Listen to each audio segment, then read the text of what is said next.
مسیح میں رود پسر کا سلام آپ تمام تک پہنچے. امید کرتی ہے تمام خیریت سے ہیں.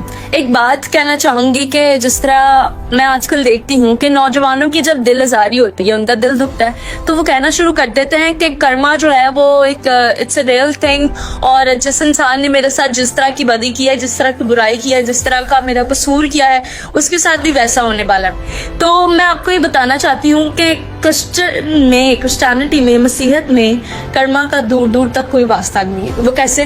کرما جو ہے ہندوازم, بدھازم کا ایک کانسیپٹ ہے جس میں وہ یہ کہتے ہیں کہ جس انسان نے جیسا کیا ہے وہ آگے چل کے اس انسان کی زندگی میں ویسا ہی ہوگا. یعنی کہ اگر آپ نے مجھ سے میرا گناہ کیا ہے, میرا دل دکھایا ہے, تو کسی نہ کسی طرح سے آپ کا بھی اسی چیز کو لے کے دل دکھے گا, اور آپ جو ہے اسی کرم میں سے گزریں گے جس میں سے میں گزری. تو میں آپ کو بتانا چاہتی ہوں, بائبل جو کنسیپٹ دیتا ہے وہ یہ ہے کہ پہلی بات یہ کہ ہم جو ہے وہ فضل کے محتاج ہیں. یعنی کہ خدا نے ہم پہ فضل کیا.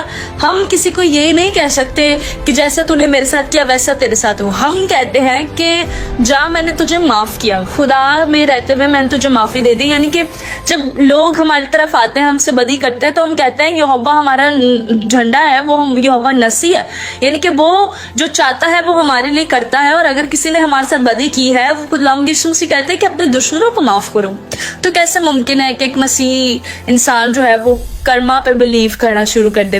اور دوسری چیز یہ کہ کرما جو ہے نا وہ ان ریکارنیشن کا بلیو ہے ہندوازم میں, کہ اگر کوئی شخص نے اپنا کام چھوڑ دیا ہے, اس کا بدلہ پورا نہیں ہوا, تو وہ دوسرا جنم لے کے آئے گا, وہ شخص سے بدلہ لے گا, اور پھر جو ہے اس کی روح آزادی ملے گی, which is also not a Christian belief. Karma جو ہے وہ انسان کو باؤنڈ کر دیتا ہے اسی گناہ کے اندر, لیکن مسیحیت جو ہے وہ معافی کا پیغام دیتی ہے, مسیحیت بڑھوتی کا پیغام دیتی ہے.